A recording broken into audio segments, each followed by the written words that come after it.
பெரும்பான்மையான இந்திய மக்கள் தங்களோட பயன்பாட்டுக்கு என்ன கார் வாங்கணும் அப்படின்னு தெரியாம தான் கார் வாங்குறாங்க. இந்த வீடியோவில் நம்ம என்ன பார்க்க போறோம் அப்படின்னா, என்ன மாதிரி தப்பு பண்றாங்க, என்ன மாதிரி பார்த்து கார் வாங்கணும். நம்ம இந்திய மக்கள் என்ன பார்க்குறாங்க அப்படின்னா, ஒரு பட்ஜெட்டை முடிவு பண்றாங்க. அந்த பட்ஜெட்டில் வந்து ஒரு கார் பார்க்குறதுக்கு நல்லா இருக்கா, மைலேஜ் நல்லா கொடுக்குமா, ரீசேல் வேல்யூ நல்லா இருக்குமா, மெயின்டெனன்ஸ் கம்மியாக இருக்குமா, இதெல்லாம் தான் முக்கியமாக பார்க்குறாங்க.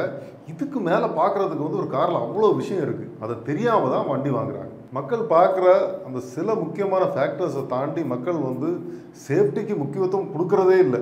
அது வந்து ரொம்ப முக்கியமான பார்ட் ஒரு கார் வாங்குறதுல. அப்புறம் வந்து இந்த கார் வந்து தங்களோட யூசேஜுக்கு வந்து கம்ஃபர்டபுளாக இருக்குமா அப்படிங்கிறதையும் பார்க்குறது இல்லை. அப்புறம் வந்து ஹேண்ட்லிங் அப்படிங்கிற ஒரு பார்ட்டை வந்து மக்கள் வந்து கணக்கிலே எடுத்துக்கிறது இல்லை. அது என்னன்னா மக்களுக்கு நிறைய பேருக்கு அது தெரியல. அப்புறம் வந்து என்ஜின் பவர் அண்ட் இது வந்து ரேட்டிங் எல்லாம் வந்து பேப்பரில் பார்த்தே வாங்கிடுறாங்க. அதையும் தாண்டி ஒரு வண்டியை ஓட்டி பார்க்கும்போது தான் ரியல் வேர்ல்டில் வந்து அந்த வண்டி எந்த மாதிரி பெர்ஃபார்ம் பண்ணும் அப்படிங்கிறதெல்லாம் தெரியும். அதெல்லாம் மக்களுக்கு வந்து தெரியாமலே ஒரு கார் வாங்கிடுறாங்க. இதையும் தாண்டி அவ்வளோ நிறைய ஃபேக்டர்ஸ் இருக்குது. ஒன்றொன்றும் இந்த சின்ன வீடியோவில் எக்ஸ்பிளைன் பண்ணுறது கஷ்டம். அதனால் ஒரு பெரிய வீடியோவாக வேணால் ஒரு தடவை போட்டு பார்த்துக்கலாம். மக்கள் பண்ணுற தப்புகளில் கிளாசிக்கலான ஃபியூ எக்ஸாம்பிள்ஸை பார்த்துடலாம். எனக்கு தெரிஞ்ச சில பேரை வந்து வண்டி ஓட்டி பழகலாம், அது வரைக்கும் நம்ம வந்து ஒரு யூஸ்ட் காரை வந்து வாங்கி பயன்படுத்தலாம் அப்படின்னு நினச்சிட்டு ஒரு ஃபஸ்ட் ஜென் ஃபிகோவோ இல்லை வந்து ஃபியட் புண்டோவோ வந்து வாங்கி வந்து சீப்பான ரேட்டுக்கு வந்து வாங்கி ஓட்டுறாங்க. ஒரு 5-6 மாதம் ஓட்டி பழகிக்கிறாங்க.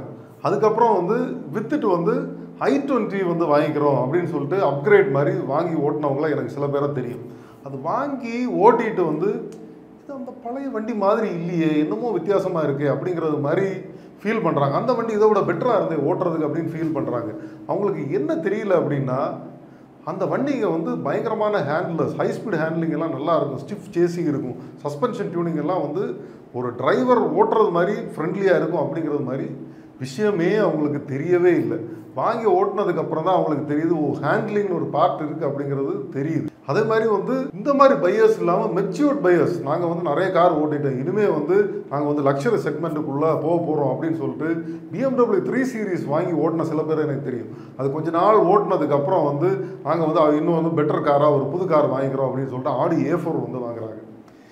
A4ல் வந்து நிறைய ஃபீச்சர்ஸ் இருக்கும், எல்லாம் இருக்கும். ஆனால் இருந்தாலும் வந்து இந்த 3 சீரீஸ் ஓட்டினது மாதிரி இல்லையே, என்னமோ மிஸ் ஆகுது, என்னமோ ப்ராப்ளம் இருக்குது அப்படிங்கிற மாதிரி சொல்கிறாங்களே ஒழிஞ்சு அவங்களுக்கு வந்து என்ன ப்ராப்ளம் அப்படின்னு சொல்லிட்டு தெரியல. ஆக்சுவலி வந்து 3 சீரீஸ் வந்து ஒரு ரியர் வீல் டிரைவ் கார், இந்த A4 வந்து ஒரு front wheel drive car. Handling and driving மேனர்ஸில் வந்து பயங்கர டிஃப்ரென்ஸ் இருக்கும்.